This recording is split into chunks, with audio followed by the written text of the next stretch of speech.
নৈহাটি উপনির্বাচনের দিন মৃত অশোক কুমার সাউয়ের পরিবার হাইকোর্টে দ্বারস্থ হয়। পরিবারের আর্জি এফআইআরে এনআইএ ধারা যুক্ত করতে হবে। এই প্রথমবার নয়, এর আগে 2023 সালেও তার উপর হামলা করা হয়, বোম মারা হয়েছিল বলেও তিনি অভিযোগ করেন। সেবারেও এই একই অভিযুক্ত ছিল। যদিও অভিযুক্তরা প্রত্যেকে তৃণমূলের ঘনিষ্ঠ হওয়ায় পুলিশ কোনো পদক্ষেপ নেয়নি বলে অভিযোগ তার পরিবারের। পুলিশের কাছে কেস ডায়েরি তলব করেছেন বিচারপতি তীর্থঙ্কর ঘোষ। নৈহাটি বিধানসভা উপনির্বাচনের দিন বোমাবাজিতে ভাটপাড়ার তৃণমূল নেতা অশোক সাউ নিহত হন। ঘটনায় এনআইএ তদন্তের আবেদন পরিবারের। ভাটপাড়া থানার পুলিশের তদন্তে আস্থা না রাখতে পেরে এনআইএ তদন্তের আবেদন করেছেন নিহত অশোক সাউয়ের ভাই। যদিও এখনই এনআইএ তদন্তে সবুজ সংকেত দেননি বিচারপতি তীর্থঙ্কর ঘোষ। আপাতত পুলিশের কাছে কেস ডায়েরি তলব করেছেন বিচারপতি ঘোষ। অন্যান্য দিনের মতোই অশোক কুমার সাউ 13 নভেম্বর অর্থাৎ উপনির্বাচনের দিন সকালে রেল লাইনের 4 নম্বর গেটের কাছে চা খেতে গিয়েছিলেন। সেখানে তার উপর বোমা মারে দুষ্কৃতীরা। সঙ্গে সঙ্গে এলাকায় ধোঁয়া আচ্ছন্ন হয়ে যায়, চাঞ্চল্য ছড়িয়ে পড়ে এলাকায়। ওই দিনই মামলাকারী জগদ্দল থানায় অভিযোগ দায়ের করেন। এর আগে 2023 সালের 19 ফেব্রুয়ারি সুরজ পাসওয়ান সহ একাধিক ব্যক্তির বিরুদ্ধে তার উপর আক্রমণ করার অভিযোগ উঠেছিল। সেই ঘটনা মোট 20 জনের বিরুদ্ধে চার্জশিট দিয়েছিল পুলিশ। এবারও অভিযোগ একই ব্যক্তির বিরুদ্ধে।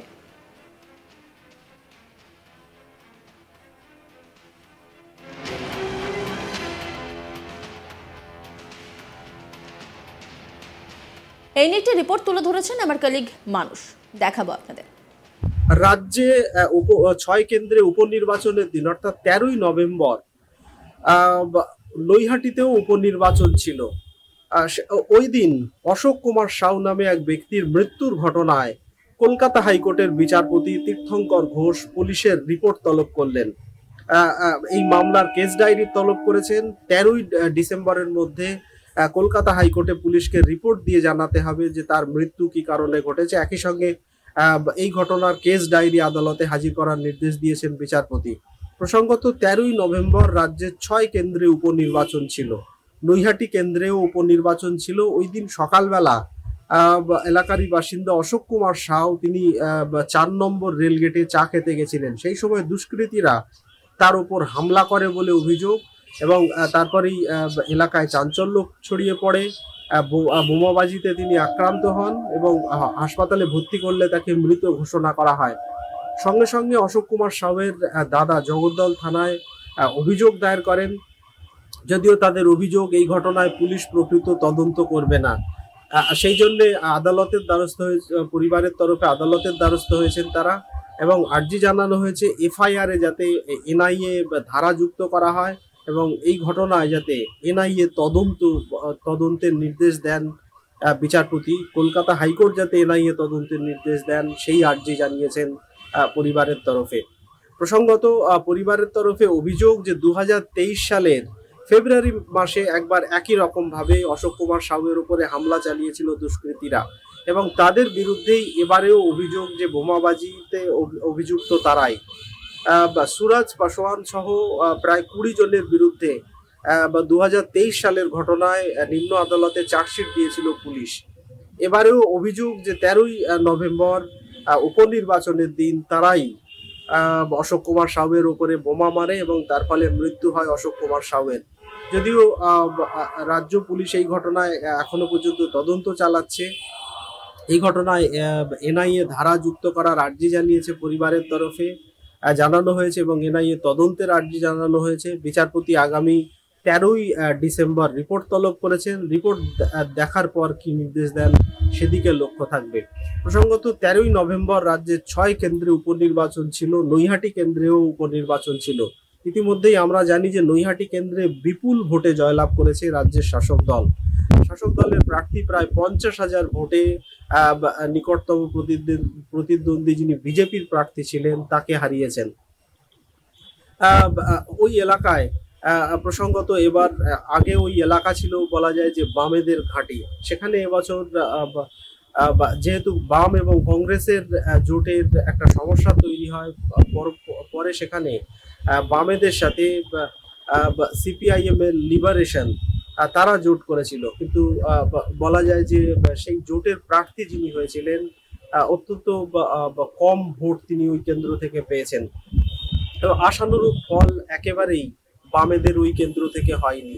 রাজ্যের শাসক দলই 6 কেন্দ্রে যেরকম বিপুল ভোটে জয়লাভ করেছে, একই রকম ভাবে নৈহাটি কেন্দ্রেও জয়লাভ করেছে।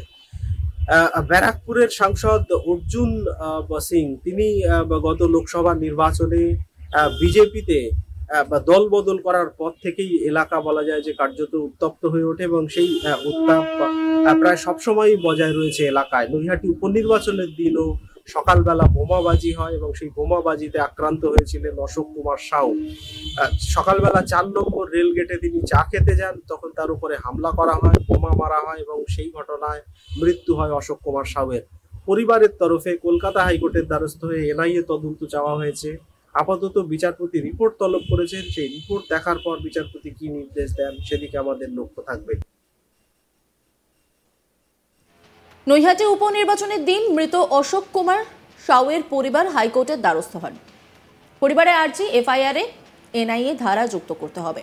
এই প্রথমবার নয়, এর আগে 2023 সালে তার উপর হামলা করা হয়, বোম মারা হয়েছিল বলে অভিযোগ।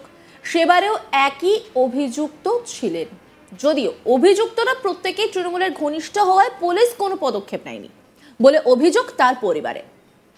পুলিশের কাছে কেস ডায়েরি তলব করেছেন বিচারপতি তীর্থঙ্কর ঘোষ। নৈহাটি বিধানসভা উপনির্বাচনের দিন বোমাবাজিতে ভাটপাড়ার তৃণমূল নেতা অশোক সাউ নিহত হন। ঘটনায় এনআইএ তদন্তের আবেদন পরিবারে। ভাটপাড়া থানায় পুলিশের তদন্তে আস্থা না রাখতে পেরে এনআইএ তদন্তের আবেদন করেছেন নিহত অশোক সাউয়ের ভাই, যদিও এখনই এনআইএ তদন্তে সবুজ সংকেত দেননি বিচারপতি তীর্থঙ্কর ঘোষ।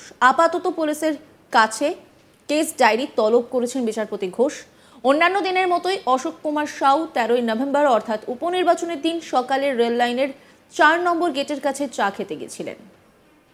সেখানে তার উপর বোমা মারায় দুষ্কৃতীরা।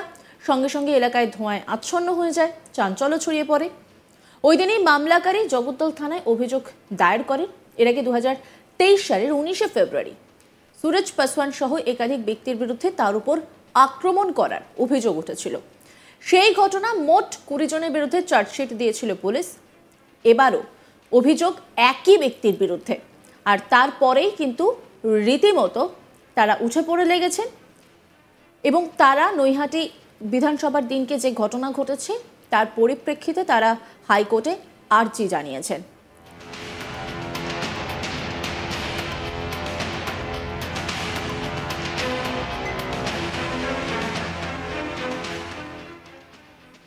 নজর রাখুন আজ তাক বাংলার ইউটিউব স্ট্রিমিংয়ে।